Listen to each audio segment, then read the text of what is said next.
Bonjour, donc aujourd'hui on va voir un exemple d'analyse modale pour une construction métallique et c'est la même chose pour une construction en béton armé.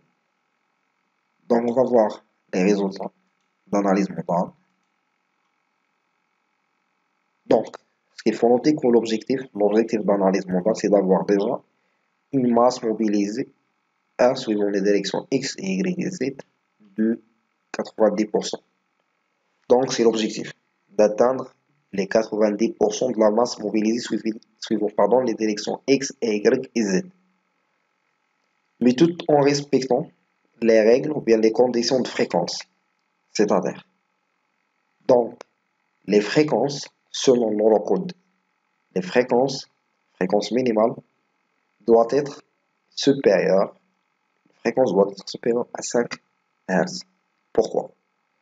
Parce que tout simplement, dans le domaine des fréquences faibles, très faibles, c'est-à-dire une période qui est assez importante, on parle des constructions très souples. Donc, pour éviter le domaine des constructions très souples, on doit dépasser une fréquence de 5 Hz. Et suivant les règles de conception, on évite toujours d'avoir une construction très rigide aussi. Donc, on limite la fréquence des constructions à 30, 33, 32 Hz.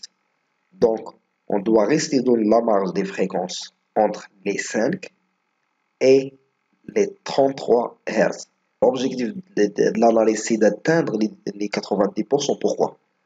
Pour avoir une la force sismique appliquée équivalent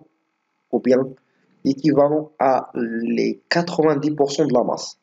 Si on a moins de la masse, on aura une force sismique appliquée moins faible. Donc, on n'aura pas la réalité. On n'aura pas les déplacements réels.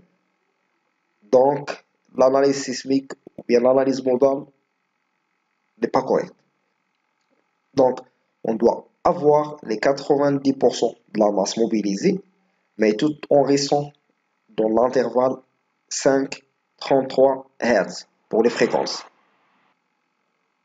Et donc, pour avoir les 90% de la masse, on doit augmenter le nombre des modes propres.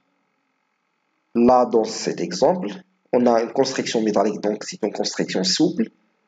Donc, pour avoir les 90% de la masse, on était obligé d'augmenter le nombre des modes propres.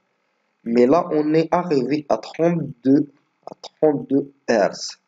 Et on doit arrêter là. Mais suivant la direction Z, on est toujours dans 33. Donc, on n'a pas arrivé à les 90%. Donc, dans ce cas-là, on doit faire quoi? On va voir ça dans la prochaine vidéo.